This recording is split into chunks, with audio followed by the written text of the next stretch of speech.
일본과의 무역 그리고 외교 분쟁이 한 주 동안 메인 뉴스에 계속 올라왔습니다. 그런 가운데서 한 중요한 사건이 지나갔습니다. 그것은 인류 최초로 달 표면에 도달했던 50년 전에 바로 그 사건이었습니다. 아직까지 갔다, 안 갔다, 가짜다, 아니 진짜 같다, 아니야 스튜디오에서 찍었어, 이런 음모론과 반론이 첨예하게 대립하고 있음에도 불구하고 인간이 최초로 달에 갔다는 그 사건은 굉장히 인류 역사의 한 획을 긋는 사건이었으면 분명합니다. 1969년 7월 16일 아침, 인류는 마침내 달 착륙선을 쏘아 올렸습니다. 그때 우주선에 탑재되었던 컴퓨터는 그 당시 최신의 컴퓨터였습니다. 그런데 그 컴퓨터는 오늘날 우리가 손에 가지고 다니는 스마트폰보다는 훨씬 처리 능력이 떨어지는 그런 컴퓨터였습니다. 그 컴퓨터를 가지고도 인간이 대기권을 벗어나서 우주를 향했다는 것 자체가 굉장한 일이 아닐 수 없습니다. 지구 밖으로 나갔던 우주선은 대기권에서는 먼지라든가 이런 것들이 빛을 반사하기 때문에 햇볕을 받더라도 그 열 복사 에너지가 덜할 수 있는데, 바깥에서는 그대로 받는 그 햇볕들이 다 열로 가해져서 굉장한 해를 끼칠 수 있기 때문에 이 우주선은 대기권에 나가서 달로 가기까지 계속 회전을 하면서 햇볕을 받는 그 부분을 바꾸면서 이렇게 갔습니다. 이걸 생각해 보시면 됩니다. 마치 그 전기 통닭구이에 꽂혀가지고 뱅글뱅글 돌아가는 그 통닭처럼 그렇게 돌아서 달까지 이렇게 갔다라고 보시면 되겠습니다. 그 안에 탔던 3명의 우주 비행사들은 점점점 다가오는 달편을 보면서 새로운 세계에 온 것 같은 그런 경이감을 가졌다고 합니다. 그런데 그들이 더 놀라고 더 경이했던 것은 점점점 멀어져서 조그맣게 보이는 그 파란색의 녹색의 지구였다고 합니다. 그렇게 마침내 1969년 7월 20일 닐 암스트롱과 버저 울드린은 달 표면에 그들의 발을 내렸습니다. 그들은 첫 발을 내디딘 후 그 표면 위에다 성조기를 꽂고 그리고 준비해 갔던 그 기념판을 했습니다. 그 기념판에는 이렇게 적혀 있습니다. 서기 1969년 7월 지구라는 행성에서 온 인간이 이곳 달에 첫 발을 내디뎠다. 우리는 인류를 대표하여 평화를 바라는 마음으로 이곳에 왔다. 이후 1969년 7월 24일 그들이 떠나왔던 이 지구로 다시 돌아와 태평양에 안전하게 안착했습니다. 이것이 인류가 전설과 그리고 설화 속에 존재했던 그리고 인식했던 달에 갔다 왔던 이야기입니다. 흔히들 아폴로 이 11호의 달 착륙을 떠올릴 때 탑승자였던 암스트롱, 그리고 착륙선의 조종자였던 올드린, 그리고 그들이 달에 있을 때에 그 달의 궤도를 돌면서 그들의 무사 귀환을 지휘했던 마이클 콜린스, 이 3명을 기억합니다. 그들 모두 달 표면에 도달했던 성공했던 최초의 우주 비행사였기 때문이죠. 그런데 이들을 최초로 만들기 위해서 애쓰고 노력했던 사람들이 무려 40만 명에 가깝다고 합니다. 수많은 엔지니어와 컴퓨터 프로그래머들, 그리고 심지어 그들이 입고 갔던 그 밀폐된 우주복을 만들기 위해서 애썼던 사람들까지 무수한 무명의 헌신들이 있었다는 겁니다. 그 결과 아폴로 11호는 최초라는 수식을 가질 수 있게 되었던 겁니다. 그렇게 수고하고 헌신했던 무명의 사람들 중에 흑인 여성들도 있었습니다. 지난 3월에 개봉했던 영화 히든 피겨스에 보면 이 무명의 흑인 여성들의 헌신의 부분, 그들의 고군분투를 우리들에게 들려주고 있습니다. 영화는 불과 50년 전인 1960년대를 배경으로 하고 있습니다. 근데 그때도 여전히 미국엔 인종차별이 극심했습니다. 흑인 노예 해방을 선언했던 링컨 아브람 링컨이죠. 그죠? 아브람 링컨이 1863년에 서거했습니다. 그의 서거 100년이 지났음에도 불구하고 여전히 인종에 대한 피부색에 대한 차별과 폭압이 여전했다는 것이죠. 그런 가운데서 마틴 루터킹 목사가 인종차별 철폐와 그리고 인종 간의 존중을 이렇게 호소했지요. 나에게는 줄이 뭐예요? 뭐가 있어요? 그렇죠. 맞습니다. 꿈이 있습니다. 네, 나에게는 꿈이 있습니다. 어떤 꿈입니까? 언젠가 이 나라가 깨어나서 모든 사람은, 이 땅에 있는 모든 사람은 뭐요? 공평하게 창조되었다는 그 하나님의 창조의 섭리, 그것에 기반했던 미국 신조 안에서 함께 살아가는 그것이 이루어지는 그 꿈이 있다는 것이었죠. 그런데 킹 목사는 그 꿈을 그의 생전에 볼 수 없었습니다. 왜냐하면 1969년 극우파 백인 제임스 얼레이의 총에 맞아서 사망했기 때문입니다. 이토록 무거웠던 인종차별과 폭압의 문화 속에서 그의 만만치 않았던 것이 바로 남녀차별이었습니다. 숨겨졌던 영웅 히든 피규어스, 이 사람들은 흑인임이면서, 그러니까 차별받는 흑인이면서 또 더 차별받는, 한편으로 더 차별받는 여성이었다는 것이죠. 그들은 백인 남성, 그 우월 문화, 그 나사 속에서 고군분투해 갔습니다. 근무하는 시간 내내 그 건물 안에 흑인 여성 전용 화장실이 없었습니다. 그래서 바쁜 와중에도 서류 더미를 들고 800m나 빠져나와서 뛰고 비가 쏟아지는 그 속에서도 그렇게 왔다 갔다 하면서 그의 일을 감당해 갔습니다. 버스 탑승 자리가 구분되는 것은 여사였습니다. 백인 학교, 심지어 도서관조차도, 공용 도서관조차도 백인 구역에는 들어갈 수 없었습니다. 내가 원하는 책이 있었음에도 불구하고 그 책을 보기 위해서 그 안에 들어갔다가는 쫓겨나는 것이 여사였습니다. 사회 전체적 분위기가 이렇다 보니 차별받는 그들조차도 그것이 문제라고 제기하지 않고 당연시 여겨가던 그런 사회였습니다. 그런 와중에 메리 잭슨이라는 이 여성은 히든 피겨스에 나오는 한 여성입니다. 그 여성은 엔지니어를 꿈꿨습니다. 당시에 여성이 엔지니어가 된다는 것은 백인 여성들조차도 허락되는 것이 아니었습니다. 그런데 흑인 여성이 그렇게 되겠다고 하니까 그 나사에서는 새로운 조항을 넣어가지고, 어떤 조항이냐니까 이 사람이 배우고 그 부분에 대해서 전문가니까 어떤 조항을 추가를 했냐면은 백인들이 다녔던 학교에 같이 다닌 사람만이 엔지니어가 될 수 있다. 그래서 이 여성이 이렇게 얘기합니다. 니들은 이 도달하는 지점 피니시 라인을 정해놓고 그리고 뛰어가서 가다 보면 또다시 그 라인을 옮기면서 니들은 그렇게 살고 있지 않느냐. 모두들 안 된다고, 그만하라고, 이 속에서 너는 될 수 없다고 그런 얘기를 합니다. 그녀의 남편조차도 화를 내면서 불가능한 일이니까 꿈도 꾸지 말라라고, 괜히 상처받는다라고 그렇게 이야기합니다.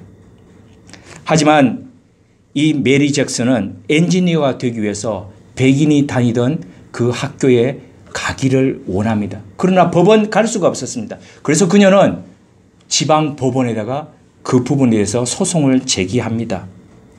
그리고 재판장에 서서 백인 판사에게 다음과 같이 이야기합니다. 존경하는 판사님, 제 말의 요점은요, 버지니아주의 어떤 흑인도, 어떤 흑인 여성도 백인만 다니는 학교에 다닌 적이 없다는 겁니다. 이건 전례가 없는 일이죠. 저는 나사의 엔지니어가 되려고 합니다. 하지만 백인 학교에서 수업을 듣지 않으면 엔지니어가 될 수 없습니다. 저는 제 피부색을 바꿀 수 없습니다. 그래서 선택의 여지가 없습니다. 하지만 저는 최초가 될 수 있습니다. 그 최초가 되는 일은 판사님이 해 주실 수 있습니다. 판사님, 오늘 당신이 보게 될 모든 재판 중에서 어느 판결이 지금부터 100년 뒤에 사람들이 기억할 중요한 판결이 되겠습니까? 어느 판결이 당신을 최초로 만들어 주겠습니까? 그녀는 차별이라는 말에 집착하지 않고 최초라는 말에 집중했습니다. 그러면서 조근조근하게 완고한 백인 판사를 설득했습니다. 백인 판사를 향해서 당신이 당신 집안 최초의 군인이었고 대학생이었듯이, 그리고 연이은 주지사 3명에 의해서 연속적으로 연방 판사에 그렇게 지명되었듯이, 오늘 당신의 현명한 판결이 당신으로 하여금 100년 후 역사에 남을 만한 그런 판결을 내린 최초의 판사로 기억되게 해달라고 그 판사를 설득하는데, 설득당하지 않을 판사가 어디 있겠습니까? 영화는 이렇게 최초로 달 탐사선을 보내기 위해서 이 지구에 끌어내리는 그 짓누르는 중력을 뚫고 우주선을 내어보내는 사람들의 이야기와 더불어서 차별과 포갑, 여성에 대한, 인종에 대한 이런 차별과 포갑이라는 중력을 뚫고 비상하는 사람들의 이야기로 가득 차 있습니다. 처음 최초라는 길을 걷는다는 것은 고되고 아픕니다. 치러야 할 대가가 만만치 않습니다. 하지만 그럼에도 불구하고 그 대가를 치루었던 사람들에 의해서 그 다음 오는 사람들의 길이 어떻습니까? 수월해집니다. 그 길을 따라 먼저 간 사람이 있었기에, 먼저 간 사람들이 만들어 놓은 그 길이 있었기에 그 좁은 길을 따라서 점점 많은 사람들이 걸어가면서 그 길은 넓어지게 됩니다. 그분들의 눈물겨웠던, 그럼에도 불구하고 중단하지 않았던 그 삶에 대해서 오늘 경의를 표하고 싶습니다. 김종록의 장영실은 하늘을 봤다라는 그 책 안에 다음과 같은 문장이 있습니다. 우거진 숲속에서 처음 길을 내며 가는 사람은 먼저 마음속으로 길을 구상한다. 꿈을 꾸는 것이다. 그러니까 그 우거진 숲속을 바라보면서 먼저 길을 가기 전에 그 숲을 통과하기 전에 길을 먼저 그리고 있다는 거죠. 꿈이라는 거죠. 인류를 향한 하나님의 오랜 꿈이 있었습니다. 하나님은 그 꿈 속에서, 그 꿈은 하나님의 마음속에 이때까지 누구도 꿈꿔보지 않고 누구도 가지 않았던 한 길을 만들게 했습니다. 그 꿈의 현실이 바로 예수 그리스도가 사람의 몸을 입고 이 땅에 오시는 것이었습니다. 하지만 그럼에도 불구하고 그것은 유태인들이 꿈꾸고 유태인들이 기대했던 것과는 완전히 다른 것이었습니다. 그래서 그들은 사람의 모습으로 오셨던 그 예수님을 부인했고 차별했고, 그리고 심지어 십자가형으로 내몰도록 했습니다. 그 와중에 예수님을 메시아로 따른다고 했던 제자들 역시도 주님의 그 마음을, 주님이 꿈꿨던 메시아, 하나님의 나라, 이런 부분들에 대해서는 전혀 오해하면서 자신들의 세계, 자신들의 왕국을 그려갔습니다. 그 결과 마지막 만찬의 자리에서조차도 누가 높은 자리에 차지하게 될 것인가 서로 간에 서열을 매겨가면서 자리 다툼에 여념이 없었습니다. 믿고 따르는 사람에조차도 외면받고, 그리고 도회 시대는 이런 상황 속에서 구원의 길을 최초로 열어간다는 것은 여간 외로운 일이 아니었습니다. 그럼에도 불구하고 주님은 그 상황 속에서 당신 다음에 남아있을 목자 잃은 양처럼 유리할 그 제자들을 걱정하셨습니다. 그들의 혼란과 두려움을 생각하시며 달래시면서 두려워하지 말라라고 말씀하셨습니다. 나의 안에 거하라. 내가 너희 안에 거했던 것처럼 너희도 내 사랑 안에 거하라 하며 오히려 그 제자들을 다독이셨습니다. 그러면서 주님 이후에 다시 오실 그 성령님에 의해서 성령님이 어떻게 그들 속에서 변화를 일으켜 주시면서 그들을 기쁨으로 인도해 가실지에 대해서 말씀하셨습니다. 그들의 근심이 지금 하고 있는 이 근심이 언젠가는 기쁨으로 바뀌게 될 것이라고 그렇게 말씀해 주셨습니다. 뿐만 아니라 주님의 이름으로 구하는 새로운 방식, 이 주님의 이름으로 구하게 되는 것들이 이루어지게 될 것이라고 말씀해 주셨습니다. 주님은 그것을 일컬어서 23절에서 이렇게 말씀하셨습니다. 우리 23절 한번 찾아서 같이 읽으시겠습니다. 함께요. 그날에는 너희가 아무것도 내게 묻지 아니하리라. 내가 진실로 진실로 너희에게 이르노니 너희가 무엇이든지 아버지께 구하는 것을 내 이름으로 주시리라. 예수님께서 하나님께로 되돌아가실 때 그때를 생각하시면서 지금 미리 제자들에게 말씀해 주시는 겁니다. 여태까지 제자들은 궁금할 때 어떻게 했습니까? 옆에 계신 주님께 물어보았습니다. 그런데 이제는 주님이 계시지 않을 거라는 겁니다. 그 주님이 부재한 시기에 제자들이 어떻게 그 환난의 시기, 곤란의 때를 넘어가고 극복해 갈 것인가? 주님은 지금 그 답을 지금 말씀해 주고 계시는 겁니다. 이전과는 확연히 다른 방법으로 살아가게 될 것이라는 거죠. 주님은 그 변혁의 날을 일컬어서 뭐라고 말씀하셨습니까? 그날이라고 말씀하셨습니다. 구약 성경에서 그 날은 여호와의 날이라고 얘기합니다. 여호와의 날을 욤 야훼라고 하는 여호와의 날은 어떤 날이냐면 말씀드렸듯이 양면적인 입장이 있습니다. 하나는 어떤 거예요? 심판의 날입니다. 잘못했던 부분들에 대해서 하나님께서 판단하시고 심판하시는 날입니다. 또 다른 의미는요. 그 암울했던 시간 안에서도 하나님의 말씀을 붙잡고 견디며 버텨왔던 사람들에 대해서 어떻게 해요? 보상하는 날, 상 주시는 날, 이런 양면적인 입장이 여호와의 날에 있다는 겁니다. 그런데 주님께서 말씀하셨던 그날은 이런 구약 성경에서 말하고 있는 여호와의 날과는 다른 부분이었습니다. 그날은 바로 성령님께서 이 땅에 오셔서 사람들 속에서 하나님의 성전 되게 하시고 하나님의 사람으로 이끌어가게 하시는 어떤 거예요? 오순절 성령 강림 사건을 말씀하시는 것이었습니다. 이제까지는 예수님의 이름으로 사람들이 구하지 않았습니다.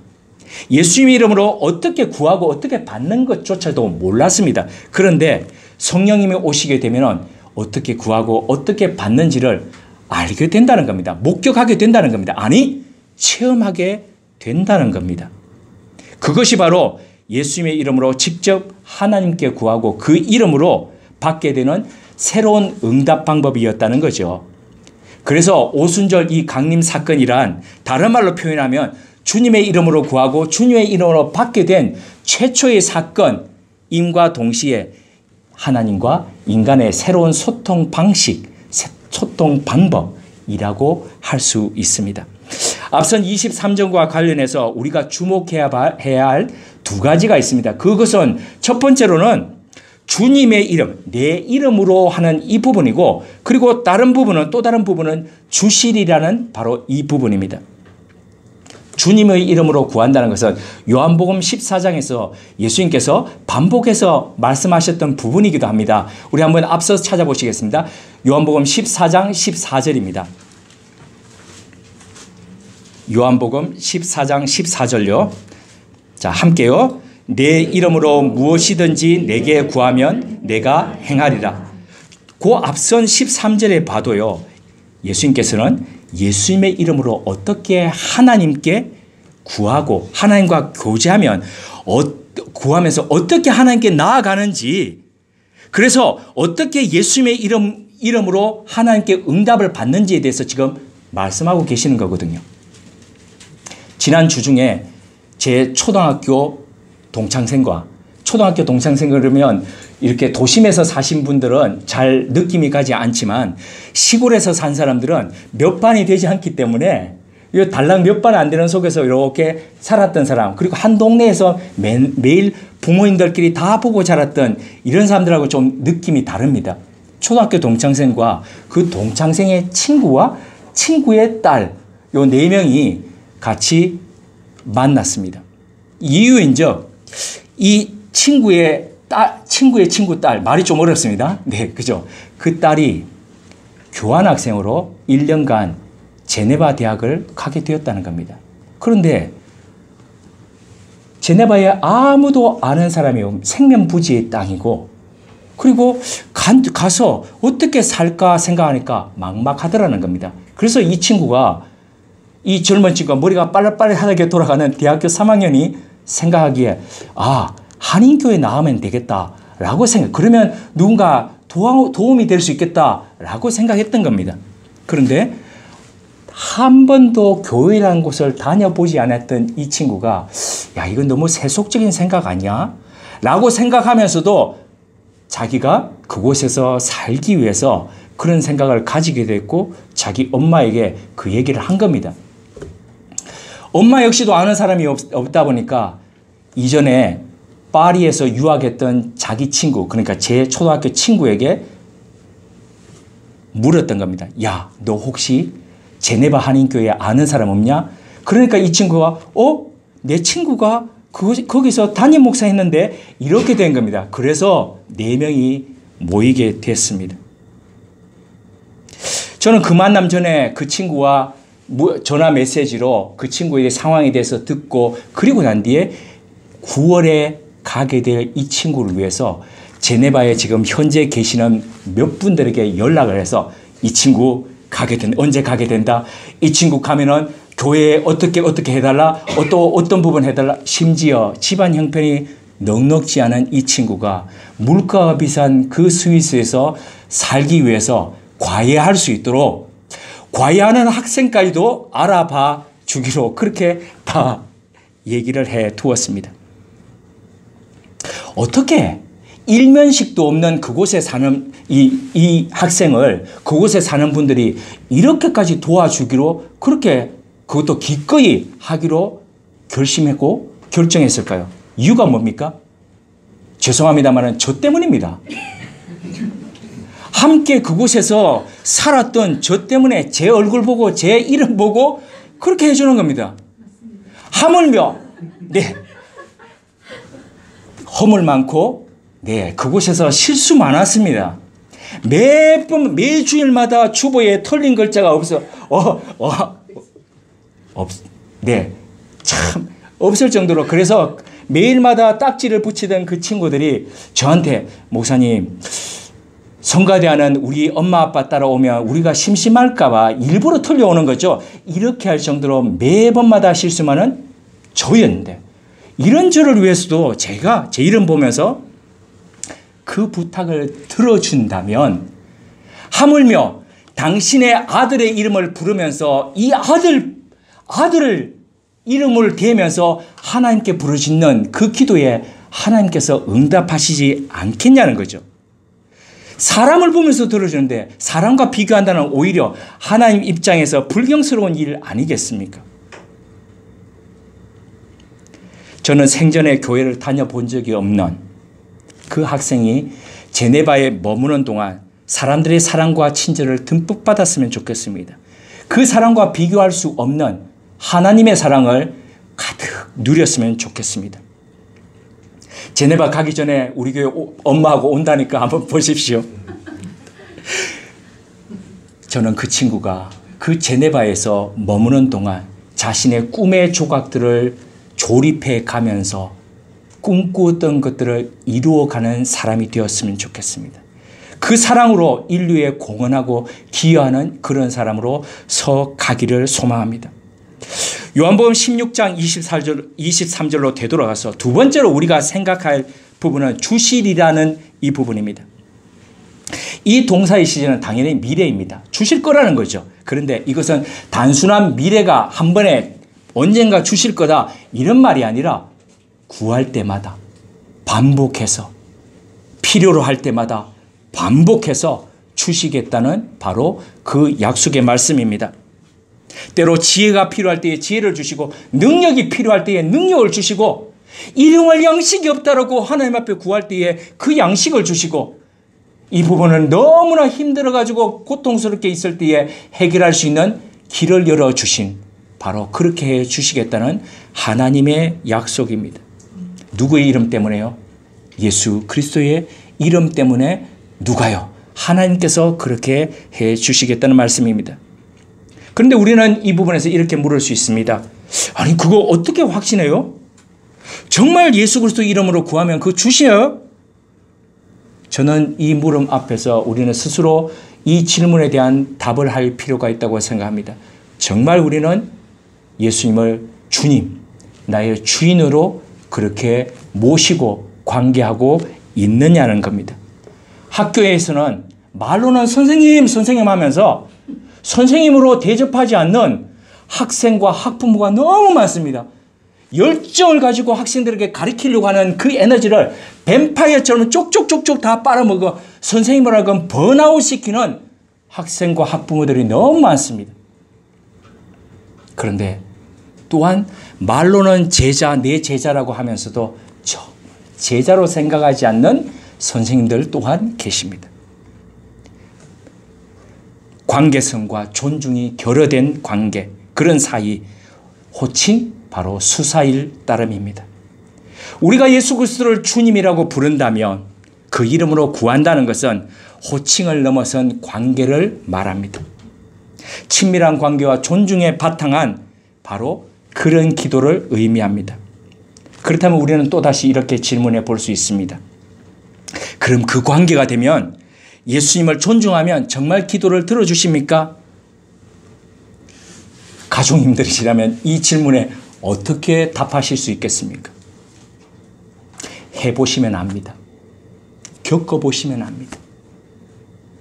정말 주님을, 그 예수님을 내 주인으로 삼아서 날마다 이 차별과 억압이 있는 이 속에서도 그분이 말씀하시는 말씀을 따라 살아보려고, 겪어보려고 애쓰는 그 속에서 그분과의 관계 속에서 누려보시면 압니다. 겪어보시면 압니다. 이 말이 진짜인지 그렇지 않은지.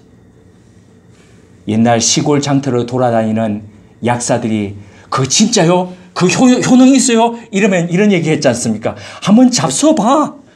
네, 한번 겪어보고 해보시면 합니다.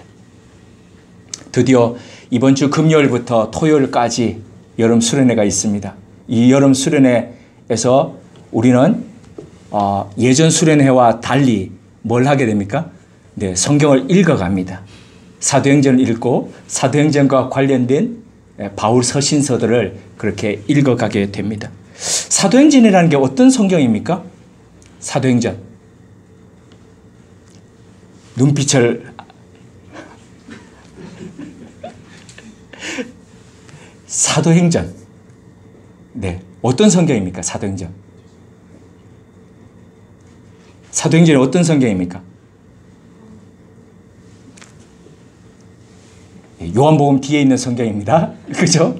그런데 이 성경은 의사 누가가, 바로 빛이라는 이름을 가졌던 그 의사 누가가 누구를 향해서요? 누구를 위해서? 데오필로를 향해서 썼던 두 번째 편지입니다. 그럼 첫 번째 편지는 뭡니까? 첫 번째 편지는 바로 누가복음입니다. 24장으로 구성된, 우리 누가복음을 한번 찾아보시겠습니다. 누가복음 1장 1절에서 4절입니다. 누가복음 1장 1절에서 4절입니다. 한 절씩 교독하시겠습니다. 제가 먼저 1절 말씀을 받들어 읽겠습니다. 1절부터 4절까지 봉독하겠습니다. 우리 중에 이루어진 사실에 대하여 목격자와 말씀에 입구된 자들 전하여 준 그대로 내력을 저술하려고 붓을 든 사람이 많아.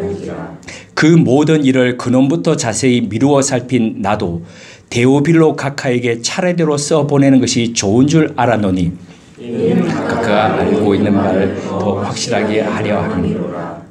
그러니까 누가복음은 각하, 지금 우리는 각하라는 말을 쓰지 않습니다. 근데 불과 얼마 전까지만 하더라도 각하라는 말을 썼고, 사실은 지금도 은퇴한 대통령에 대해서 그분들을 섬기는 사람들은 여전히 이 말을 쓰고 있지만, 네, 굉장히 존귀했던 사람입니다. 그 각하 데오빌로 한 사람을 위해서 예수님에 관해서 모든 일들을 어떻게 해요? 시간 순서대로. 사건을 배연하는데 시간 순서대로 해서 써서 갔던 24장의 편지, 바로 그 편지가 누가복음 첫 번째의 편지였다는 겁니다. 목적은 뭡니까? 1장 4절이 이야기하고 있는 바와 같이 데오빌로가 이미 알고 있던 그 일에 대해서 더 확실하게 해주기 위해서 썼다는 겁니다. 그럼 데오빌로를 위해서 썼던 2차 편지인 사도행전은 무엇일까요? 말 그대로 사도들의 뭡니까? 행함입니다. 행했던 것들을 기록한 경전. 바로 그게 사도행전입니다. 그런데 그 책의 주인공은 바로 예수님의 제자들 사도들이 아니라 보다 더 실제적이었던 실제적 주인공은 그들로 하여금 그렇게 살아가도록 독려하고 격려했던 누굽니까? 보혜사 성령님이시라는 거죠. 그 성령님이 주인공이시라는 겁니다. 그 주인공인 성령님이 제자들로 하여금 예루살렘과 온 유대와 사마리아와 어디까지요? 저 땅끝까지 이르러서 예수 그리스도의 증인되는 삶을 사는 바로 추동력이 되게 했다는 겁니다. 그래서 이 사도행전을 일컬어서 다른 말로 성령행전이라고 그렇게 이야기합니다. 사도행전은 영어로 액트라고 이야기합니다. 본래 행동하다는 액트의 민자매님, 액트의 명사형은 뭡니까? 본래 쓰는 명사형은? 맞습니다. 액션입니다. 액션이라는 명사형이 있음에도 불구하고 물론 액트가 행위라는 뜻도 있지만은 그 행동하는 그 부분에 s를 붙여가지고 그 행동하는 것들이라는 그런 표현을 여러 가지 중의적인 것들을 넣어가지고 액트라고 그렇게 표현을 합니다. 그런데 헬라어 원제목은 이 부분을 프락세이스라고 이야기하고 있습니다. 이 프락세이스는 영어로 표현하자면 프랙티스입니다. 프랙티스가 뭐죠? 프랙티스가 실습입니다. 실습은 누가 합니까? 이론 수업을 겪었던 사람이 하는 것이 실행이고 실습입니다. 이론을 거쳤지 않은 사람이 뭡니까? 실습할 수 있습니까? 아닙니다. 그렇지 않습니다. 못합니다. 이미 사복음서를 통해서 예수 그리스도를 배우고 알고 그 가르침에 대해서 익숙한 사람들은 어떤 삶을 살아가야 된다는 겁니까? 프랙티스의 삶을 살아가야 된다. 그런데 어떻게 살아갑니까? 성령님과 더불어서 바로 이렇게 살아가는 것이다 라고 보여주는 것이 뭐라고요? 사도행전이라는 겁니다. 중동의 시골 아주 조그마한 동네, 거의 빵을 만들어내는 집들이 많다고 해서 빵집이라고 불렸던 베들레헴, 그곳에서 태어났던 그 한 사람이 어떻게 2000년을 지나서 오늘 우리와 의미 있는 사람이 되었습니까? 어떻게 나사렛 그 산골 동네에 그렇게 기감해서 사셨던 허름한 초라했던 그 목수가 어떻게 오늘날 우리와 관계 있는 그런 사람이 될 수 있었습니까? 바로 자신의 온몸을 다해서 온 힘을 다해서 성령님의 주시는 그 권능 속에서 어떻게 해요? 프락세이스의 삶, 땅끝까지 증인되는 그 삶을 살았던 그들이 선배들이 있었기 때문에 가능한 일이었다는 거죠. 제자들이 증인으로 이 실행해가는 프락세이스해가는 이 전체적인 흐름을 보여주는 것이 바로 사도행전 1장 8절입니다. 우리 한번 찾아보시겠습니다. 사도행전 넘어가셔서 요한복음 뒤에 사도행전 넘어가셔서 1장 8절입니다. 사도행전 1장 8절 함께요. 오직 성령이 너희에게 임하시면 너희가 권능을 받고 예루살렘과 온 유대와 사마리아와 땅끝까지 이르러 내 증인이 되리라 하시니라. 아멘.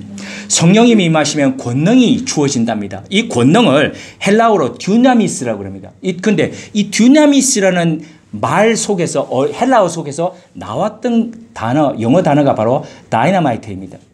그러니까 하나님께서 주시는 권능이라는 것은 그냥 힘 좀 쓰네라는 것이 아니라 뭡니까? 다이너마이트가 폭발하듯이 그렇게 주어지는 권능이라는 겁니다. 도저히 부술 수 없는 그런 안반 덩어리들을 어떻게 해요? 응축된 힘으로 폭발해서 그래서 이 산과 저 산을 연결시키는 터널을 만들듯이 그렇게 능력 있는 삶을 살아가도록 하는 것, 그 듀나미스를 주는 것, 그게 바로 뭡니까? 그게 성령님이시라는 겁니다. 그런데 이 성령님 주시는 이 폭발적인 힘은 왜 주어진다는 겁니까? 그 뒷부분에 나오는 증인들이라. 이 증인은 땅끝까지 이르러 예수 그리스도의 증인이 되는 이 증인이라는 말, 마르투스라는 말, 이 말 헬라어에서 마르투스에서 마르터, 바로 순교자라는 말이 나왔습니다. 그러니까 그 능력을 가지고 자신의 생명을 걸고 이분은 진짜라고, 이분은 우리를 사랑하기 위해서 우리를 사랑해서 십자가에 돌아가신 하나님의 아들이라는 것을 증거했다는 겁니다. 뭘까지 걸어가면서요? 내 생명까지 걸어가면서. 누가 그렇게 했다는 겁니까? 성령님께서 그렇게 했다는 겁니다. 그래서 겁쟁이였고 예수님께서 십자가에 달리실 때에 무서워서 도망쳤던 그 사람들조차도 자기의 온 생애를 다 바쳐 그리스도를 증거하는 그 일로 나아가도록 했다는 겁니다. 그렇다면 성령 충만이라는 것은, 오늘 조경수 집사님 기도하실 때도 성령 충만을 말씀하셨는데, 하나님 우리로 성령 충만케 해주십시오 그랬는데, 성령 충만이라는 말은 굉장히 좋은 말일까요? 실은 세속적 눈으로 보면 전혀 그렇지 않습니다. 왜입니까? 멀쩡한 사람 망가지게 하는 겁니다.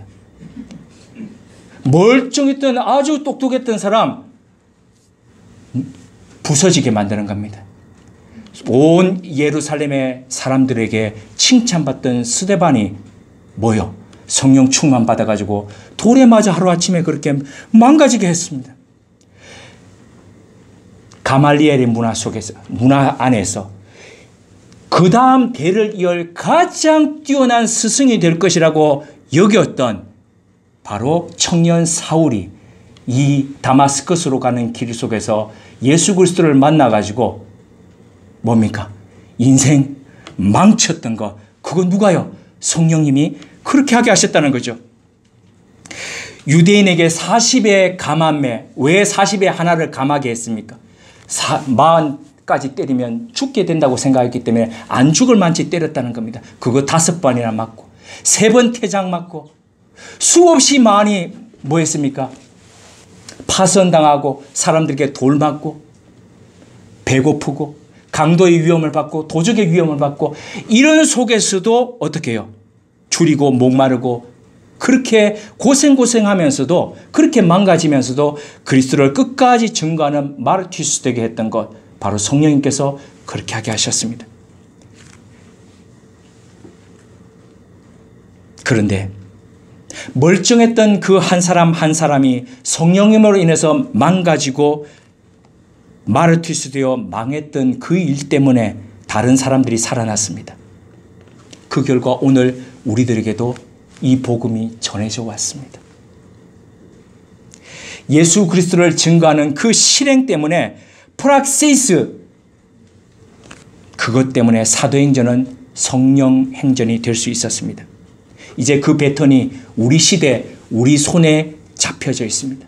우리의 선배들이 온 힘을 다해서 자기 생명을 바쳐가면서 경주해서 우리 손에 넘겨주었던 그 배턴이 지금 우리의 손 안에 있습니다. 이제 우리는 어떤 프락시스를 살아가야 할까요? 무기력한 이론의 발견, 실행은 나한테 멀어요. 이론만 가지고 그냥 그런 그리스도인으로 살아가시렵니까? 아니면 성령님과 더불어서 권능 있는 듀나미스의 증인, 그리스도의 마르티스로 실행하면서 살아가시겠습니까? 오늘 하루를 살아가면서 우리가 이 속에서 실행하고 결정하고 실행할 일들 중에서 다음 우리 뒷세대에서 가장 중요하게 기억할 그 일들이 오늘 일어날지 누가 압니까? 어떤 결정이 우리를 최초요 프락시스, 실행하는 증인으로 서게 하겠습니까? 함께 기도하시겠습니다. 차별과 폭압 아래에서 그것을 운명으로 당연시하지 않았던 사람들로 인해 감사합니다. 무겁게 짓누르는 중력과도 같은 그것들을 뚫고 앞으로 또 위로 뻗어갔던 그분들의 희생과 땀 흘림으로 인해 오늘 훨씬 자유로운 출발선에서 인류가 경주토록 해주셔서 감사합니다. 인간에게 주어진 마땅한 존엄과 책임에 대한 감각으로 자신의 시대를 일구어갔던 그분들처럼 이제 우리도 우리의 시대를 기경해 가게 하옵소서.